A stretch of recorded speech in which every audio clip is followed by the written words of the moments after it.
On units, we have shots fired in the vehicle in question from Cambridge, near Dexter Ave. Drivers reported shots fired at officers fenced up the vehicle. K-22, K-22 in Dexter, they have explosives, some type of grenades. They're in between the houses down here. Shots fired. Shots fired. Loud explosion, loud explosion, loud explosion. Shots fired. What? Loud shots fired, shots fired. Can you have a grenade going off? The super predators. The super predators. Yeah, super predator. Super predators. A super predator is a young juvenile criminal who is so impulsive, so remorseless, that he can kill, rape, maim without giving it a second thought. The kinds of kids that are called super predators. No conscience, no empathy. Episode number 6. Years of Violence. 1993 was an explosive year for both urban violence and hip-hop, both commercial and underground. For the first time, hip-hop's focus shifted from New York City since the genre started in the Bronx 20 years earlier. There was Snoop Dogg, King T and his pals the Alcoholics, and the already striking Tupac.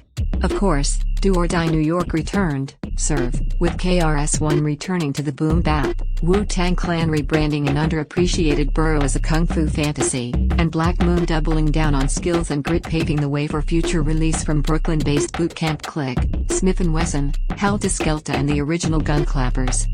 Additional must mention release of 1993, Lords of the Underground, Here Come the Lords, Masta Ace Incorporated, Slaughterhouse, The Beatnuts, Intoxicated Demon, Diggable Planets, Region, A New Refutation of Time and Space, and Yo-Yo, You Better Ask Somebody.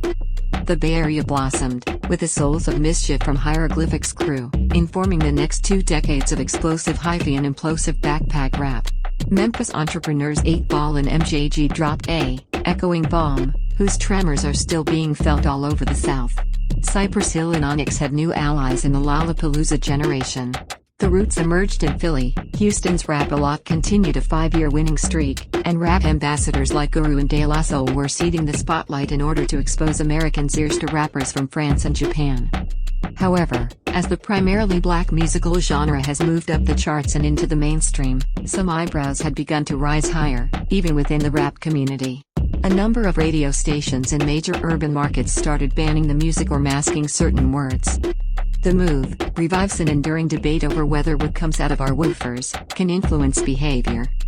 Gangster rap has become incredibly popular and profitable by selling lyrics about black-on-black violence to a young mainstream audience that wouldn't dream of going anywhere near a ghetto. To aficionados, which includes plenty of white suburban teenagers, the music that glorifies violence, gangs, guns, and sexual conquest explores a subject that many prefer to ignore, the turbulent and truculent streets of urban America. They see its harsh lyrics validating the anger many young blacks feel. 1993, gangster rap's image hadn't been helped by the recent arrest of some of its most prominent performers, notably Snoop Doggy Dogg, on murder charges, and Tupac Shakur, who was charged in the shooting of 2 off-duty police officers in Atlanta. The arrests prompt the question, when it comes to Now rap. that some of its stars stand accused of doing what they've been rapping about, life seems to be imitating art, so to speak. Does life imitate art? Critics, however, say violent and misogynic imagery has gone far beyond being rebellious and informing the world about inner-city life. They say it promotes the idea that it is all right to kill, rape, and abuse drugs.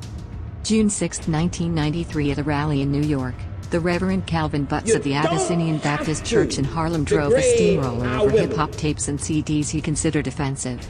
The National Political Congress of Black Women had also launched a petition drive to pressure record companies.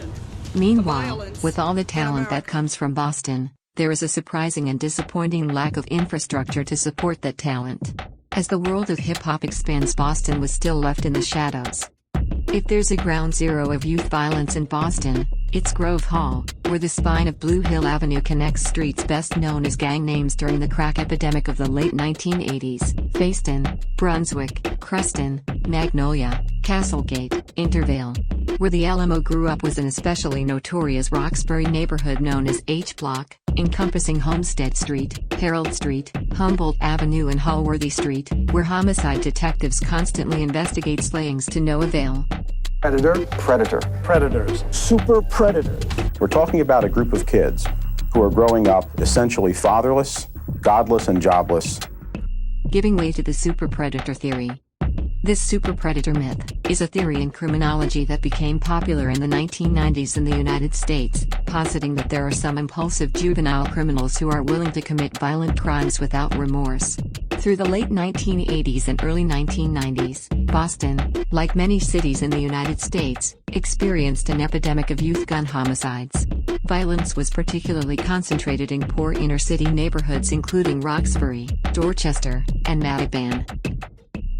A series of well-publicized scandals emanating from an indiscriminate policy of stopping and frisking all black males in high-crime areas outraged Boston's black community. What's required in moral panic is the identification of a particular group of people who are demonized in some way. When you describe another group as godless, you can do anything to them. Darlene Tiffany Moore was a 12-year-old girl from Boston who, at 9:05 p.m. on Friday, August 19, 1988, was unintentionally struck and killed by two stray bullets fired by feuding drug dealers as she was sitting on a neighborhood mailbox.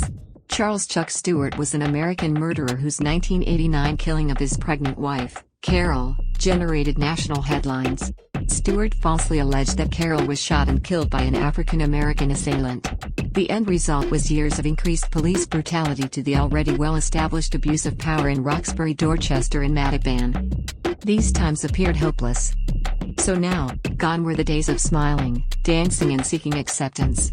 A new voice emerged, grittier, edgier, responding directly to the violence of their city. So came forth the fully formed group, the Exile Society.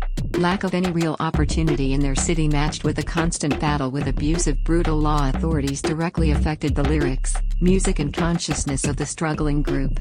The angst of youth isolation and the chaos of urban violence inspired a very aggressive and controversial musical response from Hypno, LCJ, TranQue and Nyambezi. Now available on Hi-Fi Underground Shop. An ultra-rare 7-inch, limited edition pressing. What would I be, if not an MC? This roughly mixed, gritty, 2-track, was captured in the moment in one take. There is only one of this recording in existence. A savagely honest, deep, dark exploration of the mind of the accused urban African-American youth, and begs the question of society. Did you create the so-called super predator? When I left my high school, I had an attitude. Too much bullshit, too much stress, too much bad food. But the racist behind every phrase is a waste of time. Fuck this getting along, devil. Cause now I'm stuck in the Bronx with an M16. Every redneck scene catches a slug in the spleen. Pop, pop, pop, the clock shocks the neighborhood. Family of four face down, and there it feels good.